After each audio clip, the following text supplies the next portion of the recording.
এটা সরি সবার ক্ষেত্রে মানানসই না। সরি হয় কার যে বুঝে না তার ক্ষেত্রে সরি, বুঝে তার ক্ষেত্রে সরি।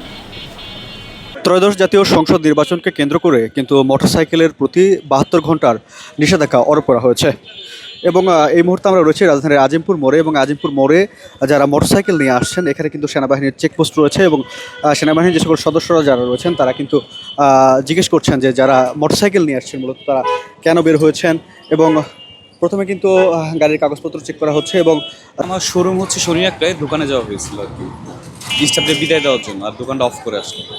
সেনাবাহিনীর সদস্যরা কি বললো? জি, আজকে নিষেধাজ্ঞা, আপনি কেন বের করলেন? যানবাহন তো ছিল যা এইটাই। এখন কি গাড়ি জব্দ আটক করা হয়েছে না কি বলবো? মানে আপনার গাড়িকে আটক করা হয়েছে?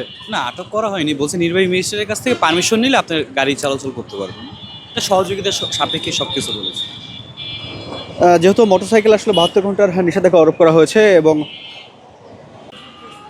মোটরসাইকেলের উপরে আসলে ৭২ ঘন্টার নিষেধাজ্ঞা থাকলেও কিন্তু রাস্তায় বেশ কিছু মোটরসাইকেল দেখা যাচ্ছে এবং সেনাবাহিনীর যে সকল সদস্যরা রয়েছেন যারা চেকপোস্টে রয়েছেন তারা কিন্তু সেই মোটরসাইকেল কিন্তু থামাচ্ছেন, গাড়ির যাবতীয় কাগজপত্র চেক করছেন এবং তারপরে কিন্তু আসলে এগুলো কিন্তু মোবাইল কোর্টের মাধ্যমে কিন্তু এগুলো নিষ্পত্তি করা হচ্ছে। মোটরসাইকেলের উপর ৭২ ঘন্টার নিষেধাজ্ঞা থাকলেও রাস্তায় বেশ কিছু মোটরসাইকেল দেখা যাচ্ছে এবং স্ট্রবেরি সুপার ডটেড ও ক্লাসিক ভ্যারিয়েন্টে সেন্সেশন জাগুক শিহরণ। সেনাবাহিনী সহ আইনশৃঙ্খলা রক্ষাকারী বাহিনীর যে সকল সদস্যরা রয়েছেন তারা কিন্তু সেগুলো থামাচ্ছেন এবং এগুলো কিন্তু আসলে মোবাইল কোর্টের মাধ্যমে নিষ্পত্তি করা হচ্ছে এবং আইনশৃঙ্খলা রক্ষাকারী বাহিনীর সদস্যরা কিন্তু বারবার বলছিলেন যে যেহেতু ৭২ ঘন্টা নিষেধাজ্ঞা রয়েছে সেহেতু আসলে কোনোভাবেই কিন্তু মোটরসাইকেল বের করা যাবে না, শুধুমাত্র যেগুলোর অনুমতি রয়েছে সেগুলো কিন্তু বের করতে পারবে এবং সামনে কিন্তু স্টিকারটি সংযুক্ত করতে হবে। এখানে কিন্তু আমরা দেখতে পাচ্ছি আরেকটি মোটরসাইকেল কিন্তু সেনাবাহিনীর যে চেকপোস্ট সেই চেকপোস্টে কিন্তু থামানো হয়েছে। মোটরসাইকেল ছাড়াও কিন্তু রাস্তায় যে সকল যানবাহন চলাচল করছে বিশেষ করে যে প্রাইভেট কারগুলো চলাচল করছে সেগুলোতে কিন্তু আইনশৃঙ্খলা রক্ষাকারী বাহিনীর সদস্যদের যথেষ্ট তীক্ষ্ণ দৃষ্টি এবং তৎপরতা লক্ষ্য করা যাচ্ছে।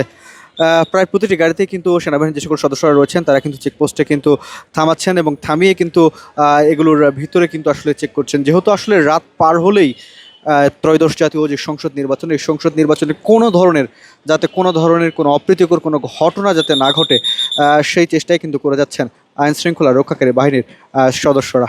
দর্শক, আমরা এই মুহূর্তে আপনাদেরকে যুক্ত করেছিলাম আজিমপুর মোড় থেকে এবং আজিমপুর মোড়েই কিন্তু এখানে 3টি আসলে তল্লাশি বা চেকপোস্ট কিন্তু আমরা লক্ষ্য করছি সেনাবাহিনীর। তার ক্ষেত্রে হচ্ছে সে অপরাধী। এখন আপনাকে আমি কেস দেওয়ার ব্যবস্থা করে দিই, তাহলে আপনি আর জীবনে সরি বলবেন না। ঠিক আছে?